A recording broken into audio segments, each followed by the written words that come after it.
4, 3, 2, 1. So from the very beginning in 2011, when it was just a protest movement, which actually began in Damascus and was led by liberal dissidents, Suhair Atassi, people like that, the Assad regime had said that this was a jihadist conspiracy against Syria. So these were al-Qaeda operatives supported by Saudi Arabia, Israel, and the United States, which was patently untrue. I mean, we've all seen the videos of the protesters, 13-year-old boys on the street, arrested for giving water to activists and so on. But in order to legitimate his propaganda narrative, this regime, which again has had a long history of sponsoring terrorism, from Hezbollah to Hamas to al-Qaeda, decided, let's facilitate the rise of radical jihadism in Syria. So one of the first things they did in May of 2011 was what the regime called a general amnesty. Now they billed this as a salve to the political opposition, saying we're going to let out of prison exactly these liberal human rights defenders and dissidents. But instead they let out Salafi jihadis, some of whom had come back from Iraq. They'd been sent to Iraq to join al-Qaeda in Iraq to blow up US and coalition forces. They came back and were arrested. So if you look at today at some of the top leaders of the, not just ISIS and Jabhat al-Nusra brigades, but also other Islamist factions, the Islamic Front, Jaish al-Islam, the commanders were in Sednaya prison until May of 2011 when Assad let them out. So absolutely the goal was to facilitate, an armed insurgency, but an armed insurgency that the regime knew no international actor or Western country would want to support. What they've also done, and there's evidence of this coming from defectors, by the way, Alawite defectors who still claim to or profess to support Assad, they even admit this. They say the security services, the Syrian Mukhabarat, would give weapons to the quote-unquote rebels of their choice, knowing that these guys would then, start jihadi cells. And, there's evidence, leaked emails from the regime, one of the first suicide bombings in December 2011 in Damascus. Within 5 minutes, the regime came out and said this is al-Qaeda, such that even pro-regime and pro-Iranian, pro-Hezbollah media agents were telling the regime, and Fawaz Akras, Bashar al-Assad's father-in-law, emails to Assad himself, what are you doing? This makes us look bad and stupid. How could you know it was al-Qaeda within 5 minutes? So the evidence is overwhelming that the regime created or concocted this propaganda line and did everything it could to facilitate making it real. Added to which, who has the Syrian Air Force dropped bombs on? I mean, very rarely do they go after ISIS. They go after ISIS when their resources are threatened, Konoko gas field, things like that. But 10% of the sorties that the Syrian Air Force flew before June of 2014, when ISIS took over Mosul in Iraq, only 10% targeted ISIS. That means 90% targeted Syrian civilians, the FSA, the Islamic Front, and others. Bakeries, children's schools, hospitals. This is who they're dropping bombs on. So it's points and agreements. Yes, and it's a very simple objective. If you say the choice is Assad or we burn the country, or Assad or jihad, well, then you have to destroy everybody who stands in the middle of that enormous gulf between two forms of terror.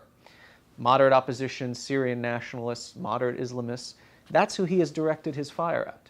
So he has presented the West and the international community with a stark choice. Now it's either my regime or it's al-Qaeda or ISIS. Take your pick.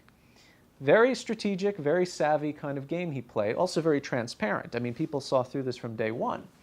But I think now the West is kind of sleepwalking into an accommodation with him. It started with the chemical disarmament deal, which legitimated him for at least another year. And now it's continuing because we're at war with only ISIS, not with Assad. At the beginning, how did intelligence agencies and the Western leaders, Western countries, did not see that? Not too much long ago, 1.5 years ago, the President of the United States, Obama, said that we have no strategy against ISIS. Right. Look, I don't think it's the case that Western intelligence agencies failed to see it. I think they were just mums, because the policy was not about regime change. The policy was not about what even I would call regime isolation. So fine, you learn from your mistakes in Iraq, Afghanistan, Libya. Let's say you don't want to blow down the doors of the presidential palace in Damascus and pull Bashar out and hang him by a lamppost and then call it a day. That leads to disaster, right? At the very least, you can protect civilians. You can help build up a moderate opposition force. I mean, I've been to the military camp in southern Turkey where all the Syrian military defectors are. It's 10,000 people there, up to major, colonel, whatever. These guys could have been trained up to be the Syrian equivalent of the Free French during World War II. The U.S. just didn't have an interest to do this. I mean, in the book we talk about, in 2008, I believe it was, there was a Joint Special Operations Command raid in Abu Kamal, I believe, in Deir Zor, province of Syria, against Abu Ghadia. Abu Ghadia was an emir, a main rat line runner of al-Qaeda jihadis who were flying into Damascus International Airport and then being ferried by Asif Shawkat and Ali Mamluk and the security services into eastern Syria, safe house there, or in Zabadani, which seemed to be a headquarters for these guys, and then driven across the border into Iraq where they would join al-Qaeda. Of course Western intelligence knew what Assad is up to. We've called him on this. But remember, Barack Obama came to power in the United States on an anti-war platform. And beyond that, a vision of geopolitics which said, if we engage with our enemies, two of which were Iran and Syria, we can bring equilibrium and more harmony to the region. So the policy from the beginning was rapprochement with Assad. There's a meeting with the State Department head of counterterrorism, I think it's 2009, after the new administration comes in, where they go to Damascus, and who walks through the door but Ali Mamluk, saying, oh yes, we can clean up all the jihadis, but we need assurances from the US on trade, commercial cooperation and all that. If you recognize us, we'll be your partner in counterterrorism. But, and this is the implicit, or this is the subtext, if you don't, we will continue to blow up your soldiers in Iraq. So nobody's under any illusions. The point is, all the evidence, the disclosures, the leaks coming from CIA, State Department, it all follows from a top-down policy. So when the policy is to shame and embarrass Assad, then we tell the truth. But right now, what is the policy? Obama has one foreign policy objective remaining in his year and a half in office, and that is rapprochement with Iran. So we're now at a point where the U.S.-Syria policy, we're going to train 5,000 Syrian rebels only to fight Daesh. Legally, they cannot attack Assad or Hezbollah or the IRGC or any pro-regime agent. This policy founders because we have to ask Iran's permission for training up our rebels and giving them a very narrow remit. And these rebels, what is the raison d'etre of the Free Syrian Army? To fight the regime, not to fight ISIS, not to fight, other comers in a U.S. counterterrorism campaign. So now we're at a point where the U.S. is asking Iran's permission to conduct foreign policy in Syria. The contradiction, the paradox here is so great that we wonder why the whole strategy has failed. What's the solution? Look, I think that it's very difficult now, any kind of military solution in Syria, because, again, you have multiple enemies. Yeah. You have the IRGC in Syria, you have Hezbollah in Syria, you have Daesh in Syria, you have Jabhat al-Nusra, and you have the regime.